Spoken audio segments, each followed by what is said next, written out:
Hey everyone, and welcome back to another Star Wars music analysis. Since Disney's acquisition of the Star Wars franchise, no other composer has come as close to delivering the amount of Star Wars music to live-action content as that of Ludiwg Göransson. So today, I'm going to be comparing the work of Göransson to that of John Williams, and looking at how each composer handles specific situations in Star Wars. My name is Derek, and this is Star Wars Music Analysis.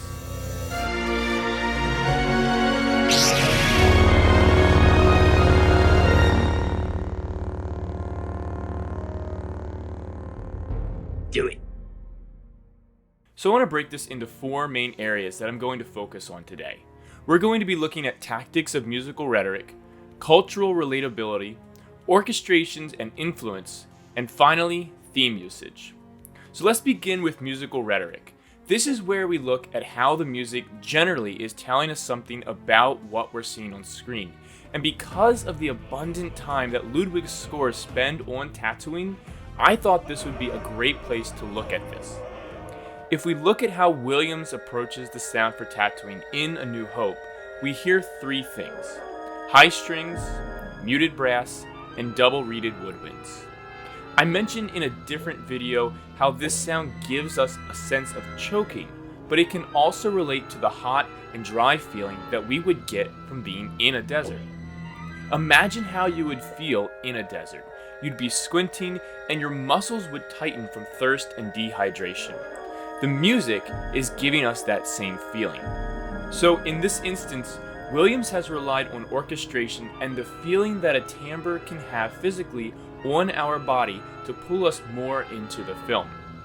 Now, if we compare that to Göransson, we see in the first chapter of Book of Boba Fett that the score is relying on our preconceived understanding of the sound of a spaghetti western in order to give us the feeling of a Wild West desert. Ludiwg pays heavy homage to film composer Ennio Morricone, and because we as an audience recognize a familiar sound, we're immediately transported to a specific time and place in film media. So Williams gives us the physical feeling through sound of the setting, while Göransson relies on the comparison to the setting of previous media. And because this is Star Wars, we also get plenty of opportunity to see cultures through music and cantinas. So let's compare how Williams treats diegetic music versus what Göransson does. Whether it's the cantina scene in A New Hope or the original Jabba's Palace scene in Return of the Jedi, Williams relies heavily on jazz references to give us something that feels less civilized, but also old and antique. He always followed the Lucas vision that Star Wars should feel old and worn. Williams was able to rely on his own background in jazz as well to help facilitate that sound, but he's still able to do it in an interesting and unique way, usually while infusing a Cuban or Latino feel in as well. In comparison, Göransson tends to lean on the music that we would attribute to modern clubs. He uses a lot of grungy and electronic sounds to give us an underground and less sophisticated society. The one exception to this, of course, is when Max Rebo is playing at the Sanctuary. And this is simply because Ludiwg needs to pay tribute in some way to earlier sounds. This is why we hear a version of Mad About Me that sounds like it's being played by Carlos Santana, but otherwise, Göransson relies heavily on electronics and beats. And we can even hear this more in the last Sanctuary sound, where Rebo is notably missing. The sounds suddenly get far more beat-based with electronic drum sounds, and this approach makes sense in a way because the new media is of course made for a new and younger audience. They're going to relate far better to EDM than they will to 1920s style jazz. And this leads me to the big difference between Williams and Göransson, but really Williams and nearly any younger film composer, and that is the orchestration. This came up heavily in my breakdowns of the Obi-Wan Kenobi series, but Williams was composing at a time when dolls and electronic music as we know it today did not exist. Lucas wanted to avoid synthesizers as they were becoming cliché to sci-fi, and instead wanted a score that harked back to Mahler, Wagner, Holst, Stravinsky, and other classical composers. Therefore, Williams relies almost exclusively on acoustic orchestral instruments and standard recording practices. His instruments are played by living people, and he composes from piano and then into a full score. This method has largely gone out the window though, with the ease and accessibility of DAWs or digital audio workstations such as Ableton, Pro Tools, or Logic Pro. Even amateur composers can now create professional sounding scores by throwing together different sounds on their computer, and they get an immediate playback of what they have. It's also much easier to have the sounds of world instruments and electronically altered instruments since they are right at your fingertips. For this reason, modern composers lean more heavily on these different possibilities to evoke emotions and rhetoric in music far more easily. Göransson is heavily influenced by modern film composers such as Hans Zimmer, who rely on heavy soundscapes and strong but short musical cues with more simplified textures versus the Williams and classical music approach of dense orchestral textures, chromatic harmonies, and constant timbral shifts in the orchestration to tell a story by composers like Wagner and Mahler. This is probably the most easily noticeable difference between these two incredible composers. But the final way that I want to differentiate these two composers is through their use of themes. John Williams doesn't just use themes though.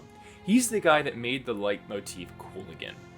When you listen to the soundtrack for a Williams score, you can largely understand the story just from the music. Nearly every character, place, and important object receives a theme, and Williams makes sure to highlight these leitmotifs in the score. He tells the entire story through variations and repetitions of themes, and it's difficult to find a single track where the themes aren't present. For Williams, this is where the music begins and ends, with themes that are directly intertwined with the story, characters, and events. For Göransson, the themes tend to be looser. There are certainly themes for main characters and a few others thrown in, but there isn't the same reliance or commitment on leitmotifs for every important character or place. To that end, Ludiwg has less material to work with to tell a detailed story and convey to us the inner thoughts and emotions of characters. Instead, the composer focuses more on the scene itself and gives us a more third-party outsider's perspective to everything happening. The themes themselves for characters like Fett and Mando don't take on the same level of complex variation either in order to reflect the characters. And so, what we're left with is a score that doesn't feel quite as attached to or emotionally connected to the story. So that is an oversimplification of how these composers match up, but gives a really good overview. Williams redefined film scoring in the 1970s by making the leitmotif cool again, and he catered to the audience of that era.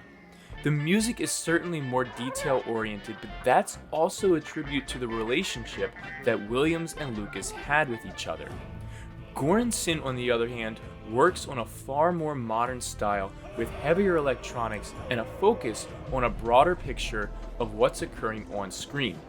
The music typically tends to play a smaller role for this reason, and neither of these should be considered better or worse, just different strategies of storytelling. But what do you all think now? Are there other differences that you've noticed, and how do you feel Göransson matches up to the music of Williams? Even though it's different, does it still feel like Star Wars to you? Tell me in the comments below, and before you go, please don't forget to like this video and subscribe to learn more about the music from a galaxy far, far away. And as always, may the be with you.